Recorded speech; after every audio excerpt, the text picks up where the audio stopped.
श्याम भक्तों, कैसे हैं आप सभी? उम्मीद करते हैं अच्छे ही होंगे।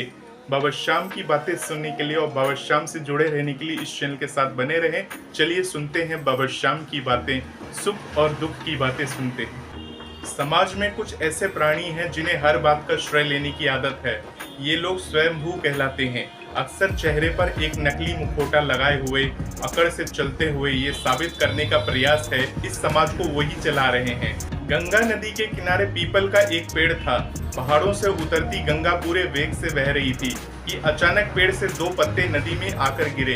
एक पत्ता आड़ा गिरा और एक सीधा। जो आड़ा गिरा वो अड़ गया और कहने लगा, आज चाहे जो हो जाए मैं इस नदी को रोककर ही रहूंगा, चाहे मेरी जान ही क्यों न चली जाए, मैं इसे आगे नहीं बढ़ने दूंगा।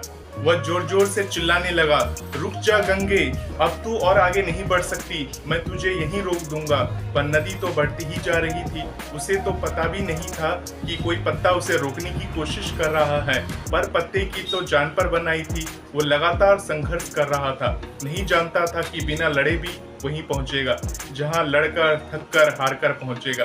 पर अब और तब के बीच का समय उसकी पीड़ा का, उसके संताप का काल बन जाएगा। वहीं दूसरा पत्ता जो सीधा गिरा था वो तो नदी के प्रवाह के साथ ही बड़े मजे से बहता चला जा रहा था। यह कहता हुआ कि चल गंगे, आज मैं तुझे तेरे गंतव्य तक पहुंचा के ही दम लूंगा, चाहे जो हो जाए मैं तेरे मार्ग में कोई अवरोध नहीं आने दूंगा, तुझे सागर तक पहुंचा के ही दम लूंगा। नदी को इस पत्ते का भी कुछ पता नहीं था। वो तो अपनी ही धुन में सागर की ओर बढ़ती जा रही थी।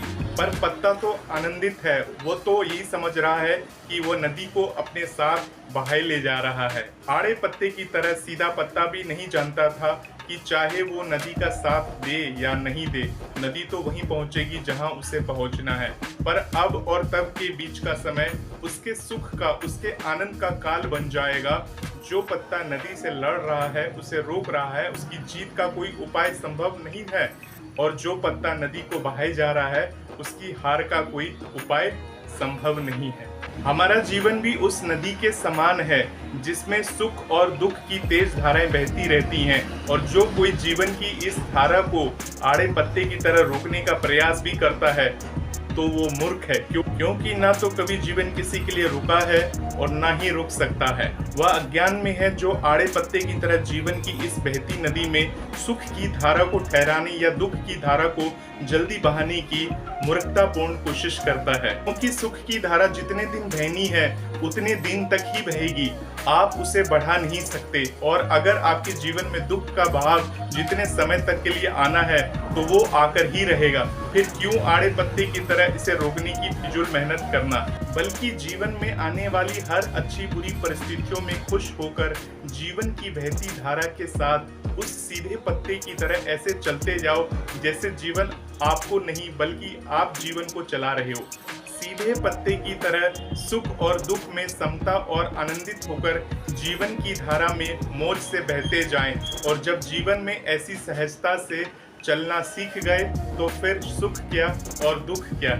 इन बातों से हमें ये शिक्षा मिलती है कि बनावटी जीवन से बचे, ये बहुत ही दुख देता है, आपको असली जिंदगी का आनंद नहीं लेने देता है। जीवन के बहाव में ऐसे ना बहें कि थक कर हार भी जाएं और अंत तक जीवन आपके लिए एक पहेली बन जाए, बल्कि जीवन के बहाव में हंसकर ऐसे बहते जाएं कि अंत तक आप जीवन के लिए पहेली बन जाएं। सुख हमारी खुद की संपत्ति है, इसे बाहर नहीं अपने भीतर ही तलाशे, इससे आप सदा खुश रहेंगे। तो बाबा श्याम की ऐसी ही बातों को सुनते रहें, बाबा श्याम की भक्ति करते रहें। बाबा श्याम की आशीर्वाद आप सभी पर बनी रहेगी। आप सभी श्याम भक्तों को जय श्री श्याम।